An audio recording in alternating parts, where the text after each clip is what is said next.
C'est pour répondre à certains dysfonctionnements notés dans le domaine de l'exploitation du trafic ferroviaire et obéir au plan de relance du gouvernement à ce sujet que le centre de gestion de la circulation des trains et celui du simulateur de conduite des trains ont été inaugurés par le ministre des Transports et de la Logistique.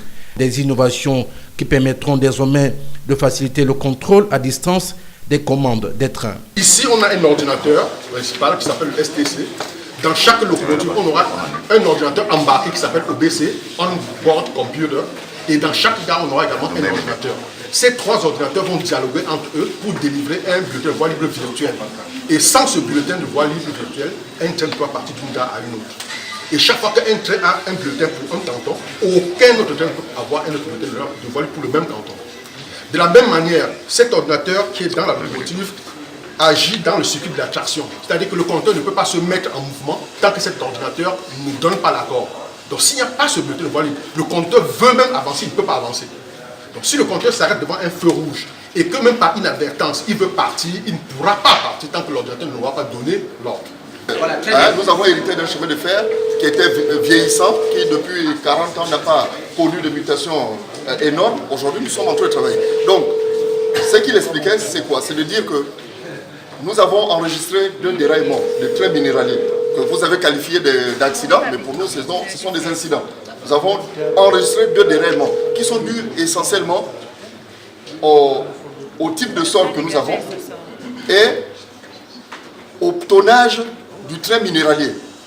Pour faire simple, c'est-à-dire, si on a constaté, parce que il faut expliquer à un DG que chaque semaine, il y a des machines qu'on appelle des dressings qui font la géométrie de la voie. Donc un scanner qui scanne l'état de la voie. Donc ces machines partent d'Ovendo pour Franceville ou de Franceville pour Ovendo, en regardant, en relevant tous les défauts sur la voie. Donc quand la machine a constaté un défaut, on essaie de faire la chimie ici pour dire de telle zone à telle zone, il faut rouler à 30. Vous voyez? Donc désormais, avec cette technologie, on donnera des informations aux conducteurs de train par mécanisme d'ordinateur de bord que de PK12 à PK15, la vitesse c'est 30.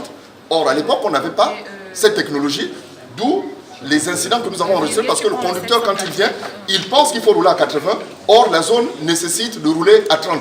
Donc, la communication aujourd'hui va nous aider à limiter, parce que le risque zéro n'existe pas, mais limiter au très grand maximum les accidents et les incidents ferroviaires. Avec le rééquipement des infrastructures du chemin de fer, facteur important de développement, ces innovations sont allouées et devraient se poursuivre pour une meilleure croissance économique.